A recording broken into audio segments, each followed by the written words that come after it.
Dear Dmitry Anatolyevich, colleagues, friends, I welcome all participants, guests, and delegates of the 22nd Congress of United Russia. First of all, I would like to thank you, all party members and your numerous supporters across the regions, for your tireless work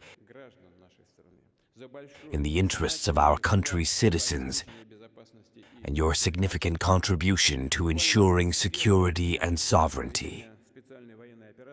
From the very first day of the special military operation, United Russia has supported our fighters,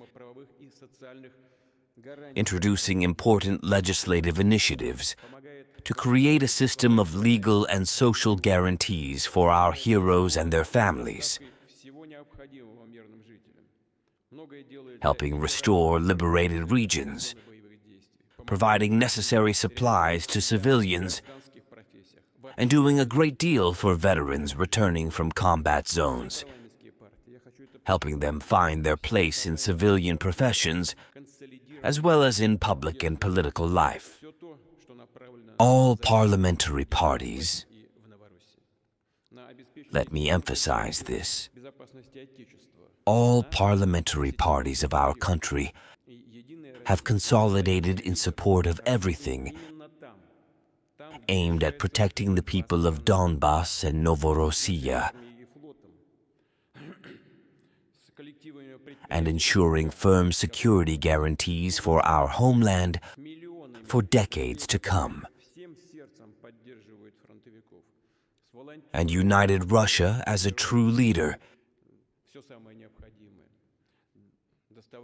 is actively working where the fate of the country is being decided,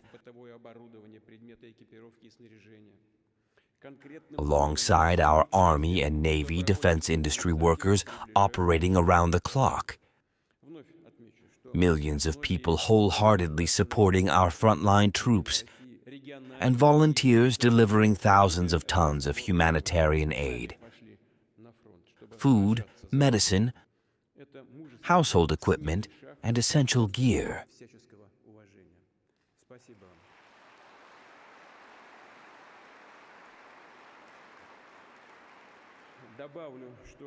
Through concrete actions and personal participation in volunteer initiatives, they are bringing us closer to victory.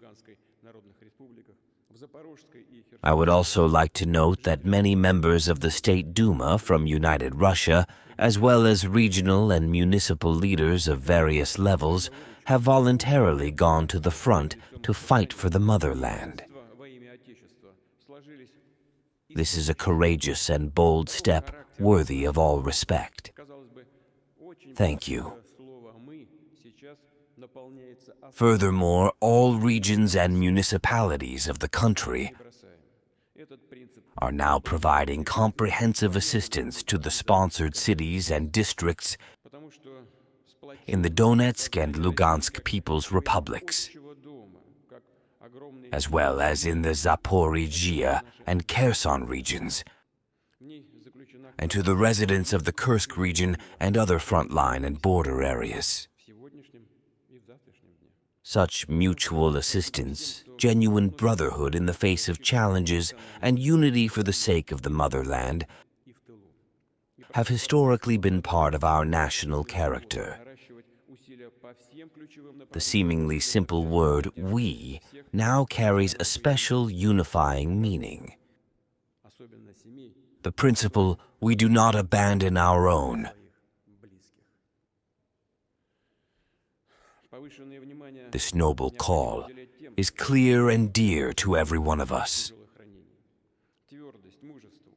Unity, the understanding of Russia as our ancestral home and a vast family of families, is our great value.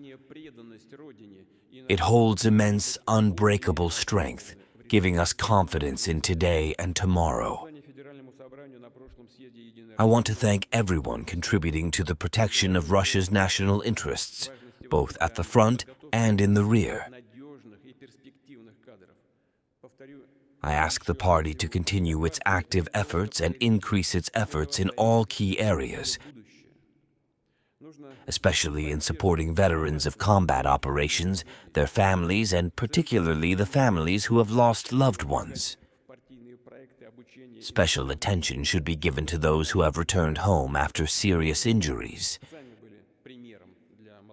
The determination, courage, managerial talent, and leadership qualities of our frontline soldiers, qualities tested and forged under the toughest conditions, and their sincere devotion to the motherland and its people must be fully utilized to address state challenges.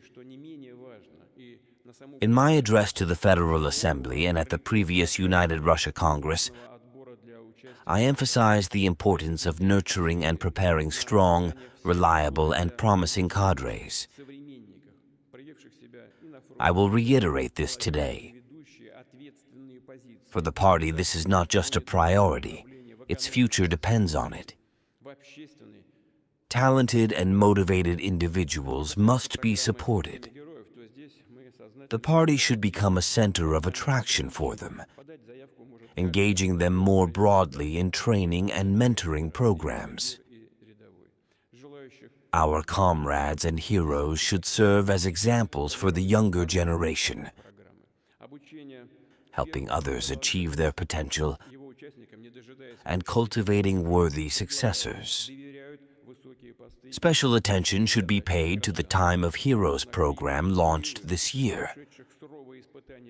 Not only should the party integrate its graduates into broader activities, but equally important is maintaining an open and transparent competitive selection process for participation in the program. More broadly, conditions should be created to promote contemporaries who have proven themselves both at the front and in the rear, including young people, into leading positions in government, municipal management, the economy, social sectors, and public and party work. As for the Time of Heroes program, we deliberately avoided excessive formal restrictions.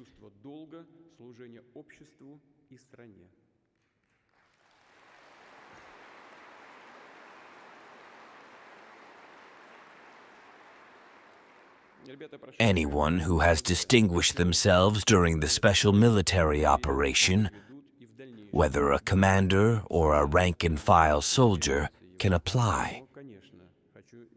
As you know, there are tens of thousands of applicants. The second intake of the program is now forming, while training for the first group continues. However, even before receiving their diplomas, participants are already being entrusted with high posts and major responsibilities in civilian life. The demand for resilient, strong-willed individuals who have endured harsh trials and are ready to take on responsibility is exceptionally high, and our country needs them. It is no coincidence that more than 300 of our combat comrades, veterans of the special military operation, were supported by voters in elections across the country this year. People trust such candidates, relying on their integrity, honesty, and professionalism. The majority of these candidates were nominated by United Russia, a responsible and proper decision responding to the expectations of society.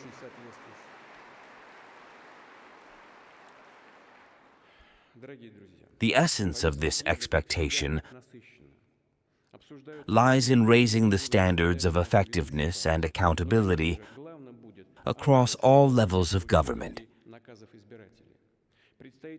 ensuring that municipalities, regional teams, and federal structures are filled with individuals whose primary focus is duty and service to society and the country. Our comrades from the front lines have already proven their worth in battle. I am confident they will not falter in the future and will fight for and achieve results. However, I also want to address them directly. To work at this level, you must have the necessary skills. You must grow and develop. Standing still is not an option. In this regard, I propose and deem it necessary to expand the Federal Time of Heroes project by launching similar programs in the regions, as already done in Stavropol territory, Belgorod, Voronezh, Ryazan, Samara, and Tula regions, as well as in Khanty-Mansi Autonomous Okrug. I urge the party to actively engage in this work. I greatly count on you to approach it genuinely and avoid formality. Seek out individuals and help them organize their training. I recently met with some individuals recovering from serious injuries. One said he wanted to participate in the Time of Heroes program, while another admitted he wasn't ready yet, saying, "I understand that people need certain experience, whether in public, state, or municipal work. I don't have it. I also don't have an education," he admitted openly. A young man, a nice guy. But I want to look for such people, find them, help them gain the education and experience they need. It is necessary to do everything to ensure that such motivated and active people become part of the project. They need to be supported, provided opportunities for training, and gradually involved in various practical activities. I will reiterate, Russia requires people who understand what responsibility is, who are capable of making decisions, and who are not afraid of challenges. These qualities are critically important today, especially in a period when the regions and municipalities, each individual settlement, and every team at the local level have enormous tasks ahead of them. The party must direct its attention and resources toward addressing these challenges.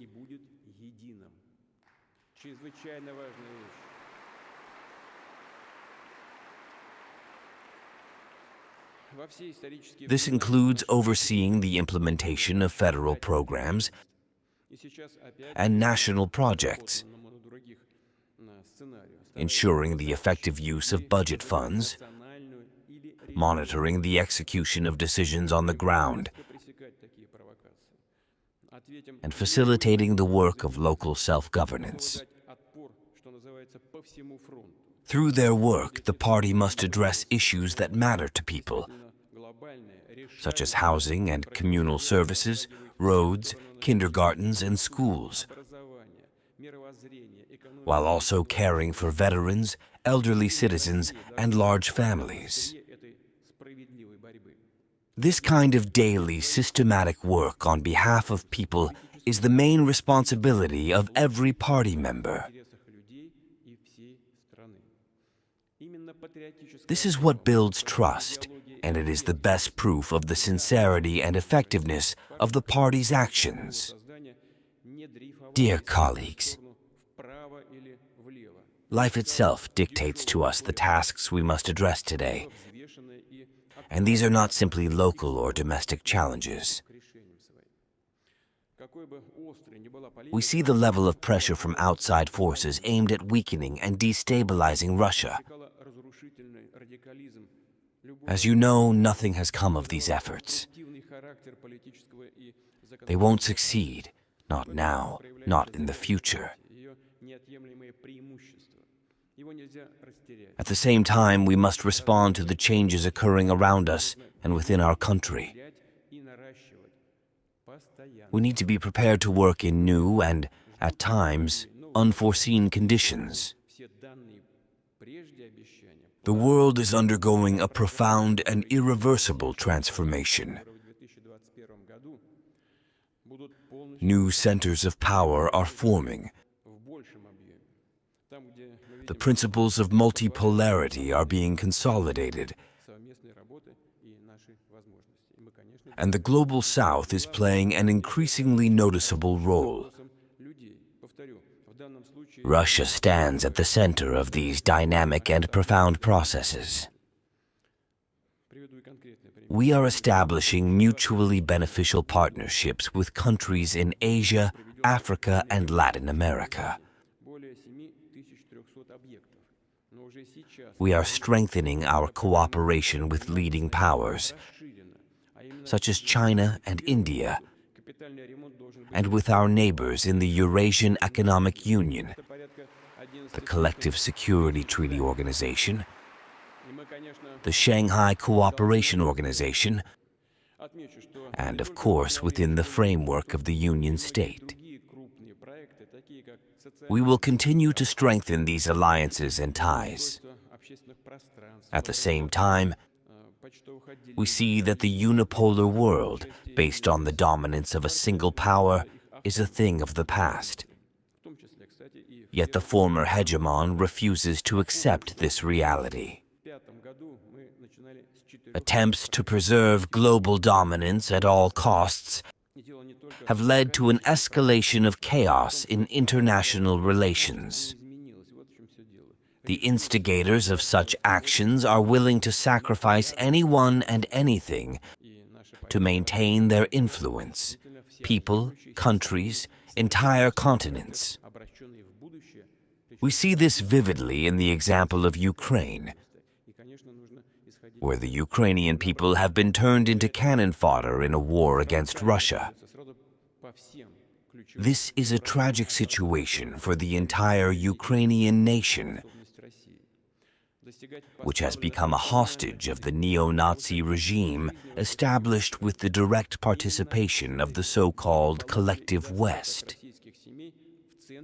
It is clear that Western benefactors are trying to prolong this conflict as much as possible.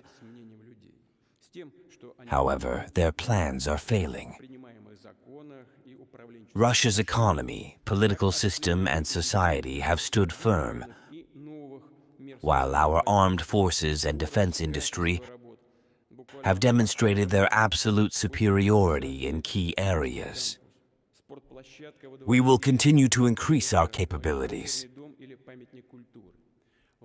At the same time, I want to emphasize that we have always advocated and continue to advocate resolving any conflicts through dialogue and negotiations. But when dealing with the other side, we see no desire to negotiate, only a commitment to fighting. Well, let them fight. The task of United Russia, like all other patriotic forces of the country, is to consolidate society, to support all those who, with their daily work, ensure the development of the fatherland, strengthen its economy and social sphere, develop science, education, and healthcare, and address the issues of culture and the environment. Each of these areas is important. Each is key. We are on the path of strengthening the sovereignty of our country in all spheres, including economic sovereignty. We are creating a self-sufficient financial system, developing high-tech sectors, restoring industrial potential, and supporting small and medium-sized businesses. The foundation of these changes is the work of millions of people, those who are now creating the future of Russia with their hands, heads, and talent.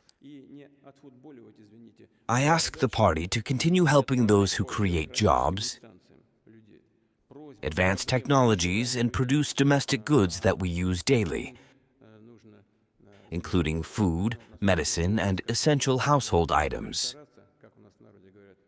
A significant part of this work rests on the regional organizations of United Russia. I ask you to involve as many active, enterprising people as possible in solving these critical tasks. Dear colleagues, Russia is a country with a unique civilization and an enormous cultural heritage that unites representatives of different nationalities and religions. This unity, based on centuries-old values, is one of our strengths. We must do everything to preserve our historical memory and traditions and to convey them to future generations. This is especially important today, as some forces in the world are trying to rewrite history, erase historical truth, and sow hatred among people. I am confident that the United Russia Party will remain a reliable support for the country in all spheres.